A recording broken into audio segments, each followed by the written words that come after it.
Hello friends, welcome back to your own channel. आज एक हम पैसेज की रीडिंग करेंगे। अगेन ये कॉम्प्रीहेंशन पैसेज है। कॉम्प्रीहेंशन मीन्स समझना है आपको इसे, और उसके बाद कुछ क्वेश्चंस शेयर करूंगी आपसे। अगेन वो भी एमसीक्यू है, मल्टीपल चॉइस क्वेश्चंस होंगे। तो अपनी समझ के हिसाब से जैसे भी आपको समझ आता है ये वाला पैसेज, उससे फिर आप सॉल्व करने की कोशिश कीजिए और बाद में आंसर्स भी शेयर कर लूँगी। तो आइए शुरू करते हैं आज का पैसेज। ध्यान दीजिएगा, बहुत ही अच्छा है और एक सेंसिटिव टॉपिक पर भी है, तो ध्यान दीजिए। Would you like a job where you work long hours. तो वुड यू लाइक ये पूछा जा रहा है कि आपसे, रीडर से, हम रीडर से पूछा जा रहा है कि क्या आपको ऐसा जॉब पसंद आएगा। Would you like a job where you work long hours, जहाँ पर आपको बहुत देर तक काम करना पड़ता है। लॉन्ग आवर, जहाँ आपकी जो शिफ्ट होती है काम करने की वो बहुत लंबा ड्यूरेशन होता है। Are not eligible for any leave, तो एक तो ये हो गया कि लंबे घंटों तक काम करना है। Are not eligible for any leave, तो एलिजिबल का मतलब होता है योग्य या काबिल नहीं हो आप, आपको छुट्टी नहीं मिलेगी for any leave. And there is no chance of promotion, और आपकी कोई नो चांस मतलब कोई चांस भी नहीं है, आपको मौका भी नहीं मिलेगा प्रमोट होने का। प्रमोशन मतलब उन्नति, अपनी तरक्की। जहाँ भी आप सर्विस करते हैं तो हर जॉब में कोई ना कोई तरक्की तो होती है। तो ऐसा जॉब करना पसंद करोगे जहाँ पे लंबी शिफ्ट में काम करना पड़ता है, आपको छुट्टी भी कोई नहीं मिलेगी और कोई चांस ही नहीं है आपकी उन्नति का या प्रमोट होने का।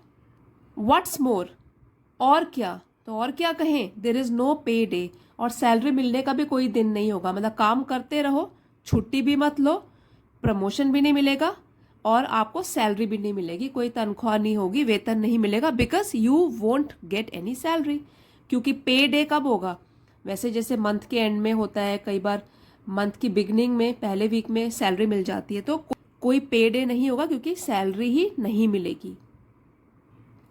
डोंट बी शॉक्ड, हैरान होने की ज़रूरत नहीं है या हैरान मत होइए। Mothers across the world do this thankless job without complaining. Mothers, जो माँ होती है, अक्रॉस द वर्ल्ड, ये इसका मतलब है कि पूरी दुनिया में, सिर्फ हमारी कंट्री में नहीं, हमारे देश में नहीं, अक्रॉस मतलब पूरी दुनिया, आर पार इधर उधर हर जगह, वर्ल्ड में, दुनिया में मदर्स जो है, माँ जो है, डू दिस थैंकलेस जॉब, वो करती हैं इस थैंकलेस जॉब को। और थैंकलेस का मतलब होता है कि ऐसी मेहनत जिस पर लोगों का ध्यान ही ना जाए, तो उसको कहते हैं थैंकलेस जॉब। हो गया मतलब काम तो कर ही रही है लेकिन वो थैंकलेस है क्योंकि किसी की नज़र में ही नहीं आता वो मेहनत जो भी करती है। विदाउट कंप्लेनिंग, वो भी बिना कंप्लेन करे हुए, बिना शिकायत करे हुए।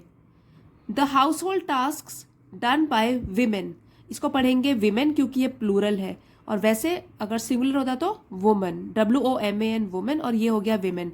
The house hold task done by women, तो जो घर के काम काज होते हैं, टास्क काम, डन बाय विमेन, जो कि औरतों के द्वारा किए जाते हैं, are neither acknowledged as work nor do they get paid for them. तो नीदर और नॉर एक ही सेंटेंस में यूज किया जाता है। अगर नीदर बोलेंगे तो उसी सेंटेंस में नॉर का भी यूज होगा। तो ये तो सेंटेंस स्ट्रक्चर है। तो इसका क्या होता है, जो house hold task done by women, जो भी लेडीज जो है, वीमेन काम करती हैं, वो क्या होता है, नीदर एक्नॉलेज्ड। नीदर का मतलब होता है ना तो, और एक्नॉलेज हो गया कि उसको मान्यता प्राप्त होती है या लोगों की नोटिस में आता है। ना तो वो लोगों की नोटिस में आता है, ना तो उसको मान्यता कोई प्राप्त होती है कि वो हाँ कोई काम भी करती है ना, क्योंकि वो काम समझा ही नहीं जाता। Nor do they get paid for them, और ना ही उनको इसके लिए वेतन मिलता है। According to a 2011 the Organisation for Economic Cooperation and Development, OECD study, तो अकॉर्डिंग टू मतलब इसके अनुसार, जो कि एक स्टडी है, जो एक सर्वे किया गया, किसके द्वारा, OECD। तो इसकी फुल फॉर्म यहाँ लिखिए, एक संगठन है ये, Organisation for Economic Cooperation and Development. तो इस स्टडी के अनुसार क्या हुआ, जो 2011 में किया गया, द एवरेज इंडियन वुमन, अब यहाँ पे वुमन है, single woman, average Indian woman, यहाँ पे भारतीय नारी की बात हो रही है, भारत में लेडीज की। एवरेज का मतलब होता है औसतन, अगर किया जाए ये सर्वे के अनुसार, तो Indian women spent nearly 6 hours a day doing unpaid work. तो औसतन अगर लिया गया है कि लगभग 6 घंटे एक दिन में रोज काम करती हैं अनपेड वर्क, और जिसके लिए उनको वेतन नहीं मिलता है। इकोनॉमिस्ट्स बिलीव दैट दो इट इज अनपेड। अब इकोनॉमिस्ट का मतलब होता है अर्थशास्त्री, बिलीव ये मानते हैं कि दैट की दो इट इज अनपेड, हालांकि ये जो है अनपेड है, इसके लिए वेतन नहीं मिलता। The house hold work done by home makers constitutes economic activity. तो जो हाउस होल्ड मतलब जो घर का काम है, डन बाय होम मेकर्स, जो किया जाता है होम मेकर्स, एक टर्म है जो घर में लेडीज जो जॉब नहीं करती है उनको दी गई है ये टर्म। पहले हाउसवाइफ बोलते थे, आजकल होम मेकर्स बोलते हैं। तो जो ये काम है अनपेड है जो, और हाउस होल्ड वर्क घर का काम जो किया जाता है होम मेकर्स के द्वारा, कॉन्स्टिट्यूट्स इकोनॉमिक एक्टिविटी। तो कॉन्स्टिट्यूट्स का मतलब होता है ये भी एक पार्ट है, ये जो काम है ये भी एक पार्ट है इकोनॉमिक एक्टिविटी, आर्थिक गतिविधि का एक हिस्सा है ये। And should be included in the national income, और ये इंक्लूड शामिल होना चाहिए नेशनल इनकम, देश की इनकम में। तो ये जो है इकोनॉमिस्ट मानते हैं, ठीक है, जो भी अर्थशास्त्री है वो, उन लोगों का मानना है कि included in the national income, इसको भी देश की जो है इनकम में इंक्लूड करना चाहिए। By ignoring it we underestimate women's contribution to the economy. तो बाय इग्नोरिंग का मतलब होता है कि अगर हम उपेक्षा करते हैं, इसकी ध्यान नहीं देते इस चीज का, we underestimate women's contribution, हम अंडर एस्टिमेट करते हैं, कम समझते हैं विमेन, औरतों की, कॉन्ट्रीब्यूशन मीन्स योगदान, तो औरतों के योगदान को हम कम समझते हैं, वो भी होम मेकर्स के, टू द इकोनॉमी, अर्थव्यवस्था के लिए। Manushi Chhillar's answer in the final round of the Miss World pageant. Manushi Chhillar's answer, तो इनका जो उत्तर था इन द फाइनल राउंड में मिस वर्ल्ड पैजेंट में, प्रतियोगिता में, जो मिस वर्ल्ड प्रतियोगिता हुई थी उसमें जो उनका उत्तर था, जब उनसे प्रश्न पूछा गया था, has briefly brought it into the limelight. तो ब्रीफली का मतलब होता है कि संक्षिप्त रूप में वो लाया है इस चीज को, इस पूरे के पूरे एपिसोड को लाइमलाइट में, मतलब लोगों की नजर में, और आकर्षण का केंद्र इसको बनाया था उन्होंने जब उन्होंने कोई जवाब दिया था इसी के बारे में। When she said mothers deserve the highest salary, तो उन्होंने आंसर में क्या कहा था, जब उनसे पूछा गया होगा कि कौन से प्रोफेशन को सबसे ज्यादा सैलरी मिलनी चाहिए, तो उन्होंने क्या कहा था, she answered, उन्होंने ये बोला, mothers deserve the highest salary. जो मदर्स हैं, माँ है, वो लोग डिजर्व करते हैं, वो है इसके योग्य कि उनको सबसे ज्यादा वेतन मिलना चाहिए। चिल्लर did not put a number two the economic value of a mother, तो उन्होंने कोई नंबर नहीं दिया कि भाई इतना है या इतना वेतन जो है वो हाईएस्ट वेतन होगा, ऐसे तो नहीं दिया, बट उनका आंसर जो है उसने इस पूरे के पूरे एपिसोड को लाइमलाइट में लोगों के सामने लाया। अब ये एक टेबल है जो बना हुआ है, वो वैसे आप अगर देख सकते हैं इसको, क्योंकि जब आप आंसर देंगे तो टेबल को भी रेफर कर सकते हैं। आगे बढ़ते हैं। A mother wears several hats during the day. Wear several hats, इसका मतलब होता है कि कई रोल निभाना। तो ये एक अच्छी फ्रेज है, ईडियम है, आप इसको लर्न कर सकते हैं। वियरिंग सेवरल हैट्स, इसका मतलब होता है कि कई रोल निभाना या अलग अलग रोल निभाना। तो जो मदर होती हैं वो निभाती है कई रोल पूरे दिन में। But let's start with day care for kids. तो हम शुरुआत करते हैं, शुरुआत करते हैं with day care for kids, कि जो बच्चे हैं, छोटे बच्चे हैं, उनकी देखभाल करने से हम शुरुआत करते हैं। The average day care charges in a metro are 6,000 per child. यहाँ पे तो हम रुपी ले लेंगे, यहाँ डॉलर का साइन बना हुआ है, हम इसको रुपीज़ में कंसिडर करेंगे क्योंकि वही चार्जेस हैं। अगर हम मेट्रो मतलब जो मेट्रोपॉलिटन सिटीज़ हैं, दिल्ली, मुंबई, हैदराबाद, चेन्नई, ये सब अगर लेते हैं हम मेट्रोपॉलिटन सिटी, बड़ी सिटीज़, तो वहाँ पे क्या है, अगर डे केयर की बात की जाए तो उनके चार्जेस जो है, जो हमको पैसे देने पड़ेंगे, तो वो क्या है, 6,000 रुपये पर चाइल्ड, एक बच्चे के।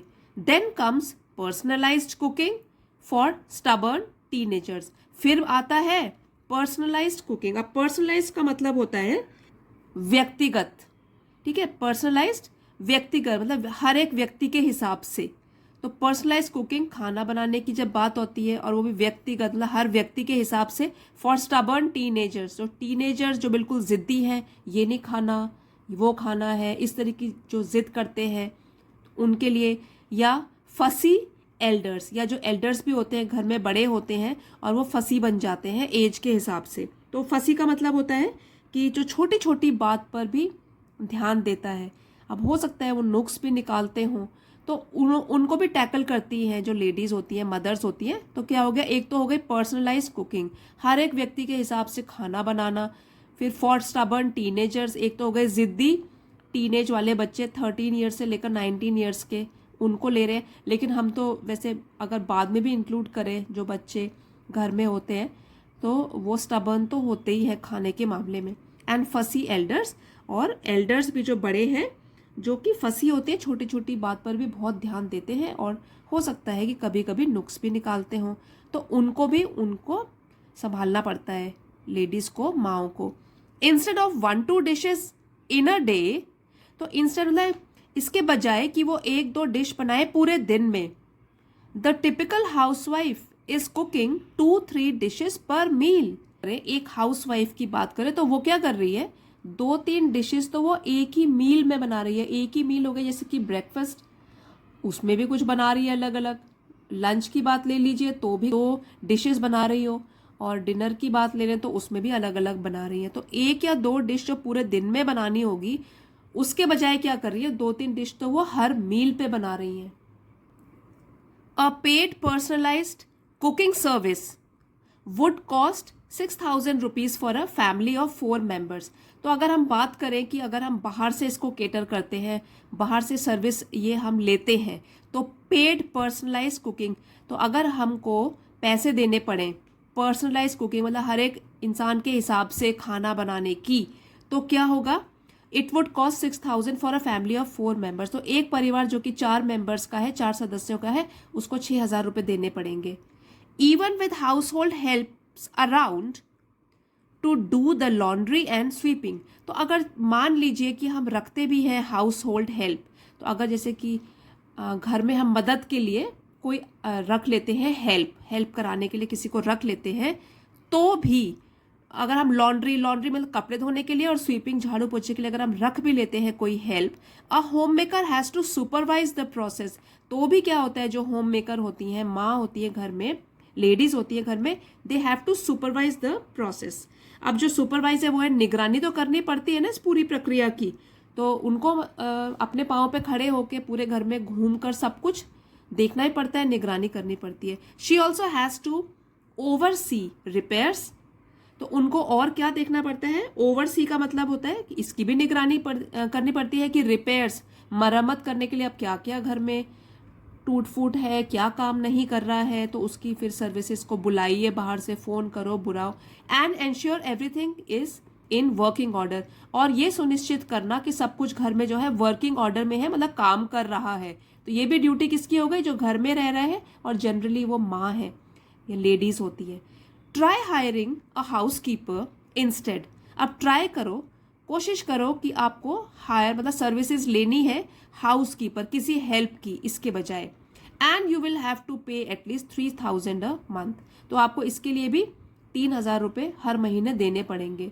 तो कोई भी सर्विस हो गई, जैसे कि जो माँ फ्री में कर रही है और उनको क्या हो रहा है, एक्नॉलेज भी नहीं किया जा रहा है, न वेतन मिल रहा है, इसको बिल्कुल थैंकलेस जॉब की तरह माना जा रहा है। तो अगर ये ना करें और हमको बाहर से हेल्प लेनी पड़े, तो यहाँ पे पूरा एक एक करके बताया गया है कि कितने पैसे उसमें लग जाएंगे हमारे। बिसाइड्स दीज मीनियल टास्क्स, अब बिसाइड्स मतलब इसके अलावा, जिनकी बात करी हमने मीनियल टास्क्स की, तो मीनियल का मतलब हो गया कि तुच्छ, छोटे छोटे काम जो है।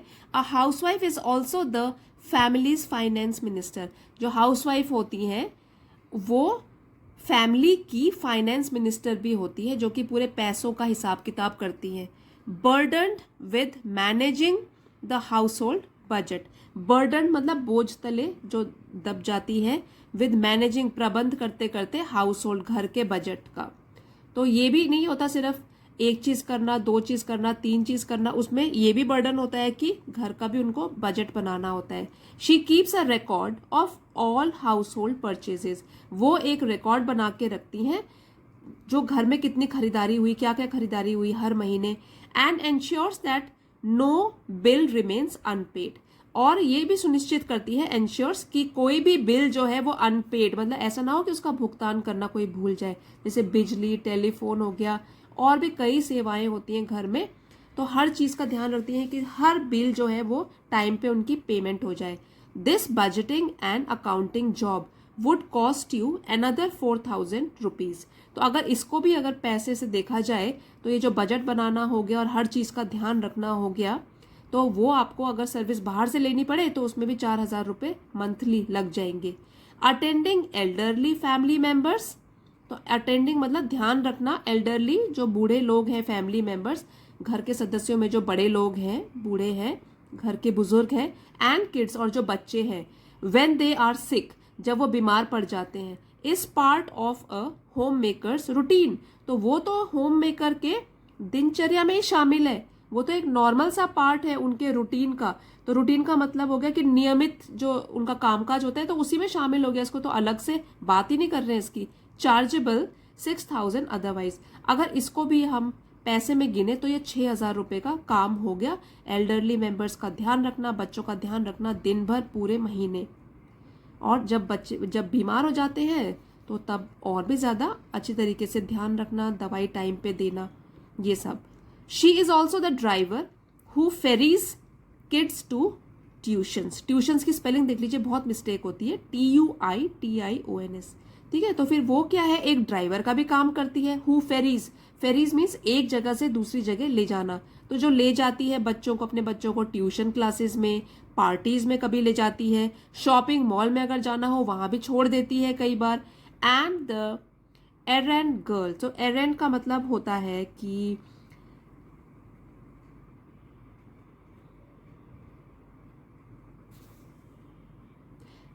एरेंड का मतलब होता है किसी को कुछ देने या कहीं से कुछ लेने जाने के लिए जो उनको छोटी छोटी यात्रा करनी पड़ती है। ठीक है, तो एरेंड गर्ल मतलब यहाँ वहां जब दिन भर भागती रहती है वो। हु बाइज ग्रोसरीज, जो कि राशन का सामान भी खरीदती है, and other stuff for the house hold, घर के लिए जो ये सब सामान खरीदती भी है, इधर उधर जाती रहती है, तो बहुत सारे काम करती है। वंस बैक, और जब वो घर वापस आती है, she is the tutor who helps them with. जब वो घर आती है तो वो ट्यूटर भी है, मतलब पढ़ाती भी है बच्चों को, जो कि हेल्प करती है बच्चों को उनके होमवर्क कराने में। ठीक है, तो ट्यूशन लगा लो कि वही उनके ट्यूशन टीचर भी है, खासकर छोटे बच्चों की। And school projects, school projects बनाने में भी हेल्प करती है। That amounts around 6,000 saved on tutor and 8,000 saved on a driver. तो अगर फिर से इसमें पैसों का हिसाब लगाया जाए तो 6,000 रुपये तो ट्यूशन वाले के बच गए, और 8,000 रुपीज़ अगर ड्राइवर को आपको महीना पे करना होता वो भी आपके बच गए। तो ये तो ये माँ बिना कंप्लेन के करे जा रही है। लेडीज़ जो है घर में, जो भी होम मेकर कहते हैं, वो घर में बिना कंप्लेन किए करती रहती है, और कई बार तो लोग इसको रियलाइज भी नहीं करते हैं। All these tasks worth sums up to 45,000 a month. तो अगर आप शुरू से बात करिए और अभी तक इसको हम कैलकुलेट करेंगे तो कितना बन गया, 45,000 अ मंथ। तो 45,000 इसका अमाउंट बन गया एक महीना।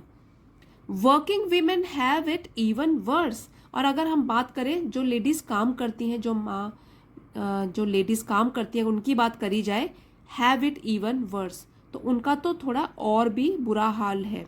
After a gruelling day. तो ग्रुएलिंग का मतलब होता है कि बहुत थकाने वाला। अब आपको पता है कि जैसे काम पर जाने के लिए ट्रैवल टाइम हो गया, फिर काम करना, फिर ट्रैवल करके घर वापस आना, एट वर्क। ठीक है, after a gruelling day at work, तो काम काज में एक थकाने वाला दिन जब उनका समाप्त होता है, the second shift begins at home, जब वो घर पहुंचती है तो उनकी सेकेंड शिफ्ट शुरू हो जाती है।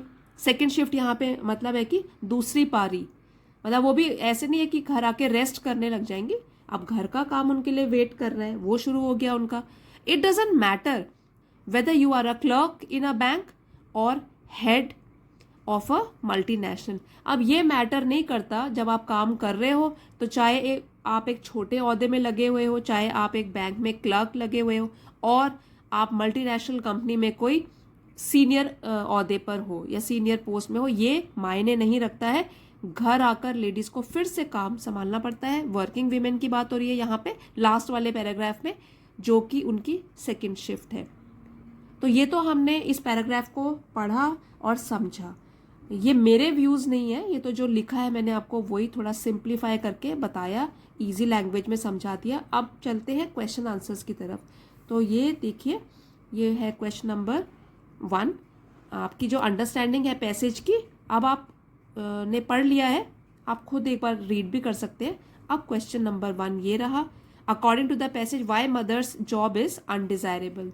ये ऑप्शंस हैं, आप बता दीजिए कि कौन सा वाला सही आंसर है। फिर ये सेकंड है, इससे आप खुद ही पढ़िए।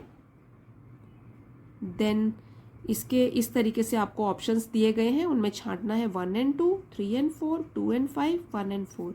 Then third question, the word stubborn means the same as, तो सिनोनिम आपको ढूंढना है, इनमें से क्या होता है। फिर ये फोर्थ क्वेश्चन हो गया आपका, ये आपका फिफ्थ क्वेश्चन है, पॉज करके आप देख सकते हैं। और ये लास्ट क्वेश्चन है जो कि सिक्स्थ क्वेश्चन है।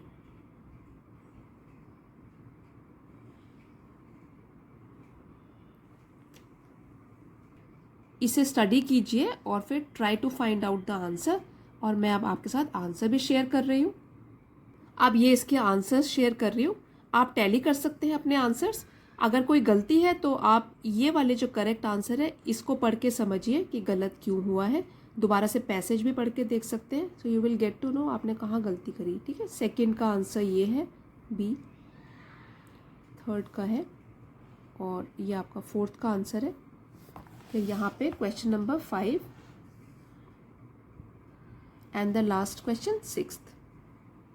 तो ये आप अगर रोज़ प्रैक्टिस करोगे रीडिंग कॉम्प्रीहेंशन की, कि कॉम्प्रीहेंशन समझ के फिर ट्राई करेंगे ये MCQ सॉल्व करना, तो आपकी काफ़ी सारे कॉम्पिटिशन्स की भी साथ साथ तैयारी हो जाएगी, क्योंकि ये हर कॉम्पिटिटिव एग्जाम में रीडिंग पैसेज हमेशा पूछा जाता है। सो फ्रेंड्स, आई होप आपको वीडियो आज का पसंद आया होगा और आपने इससे काफ़ी कुछ सीखा भी होगा। तो अगर पसंद आया है प्लीज़ लाइक, शेयर और सब्सक्राइब करना मत भूलिएगा। कमेंट्स में लिख के भी ज़रूर बताइए कैसा लगा। मिलते हैं अगले वीडियो में, and thanks everybody for watching.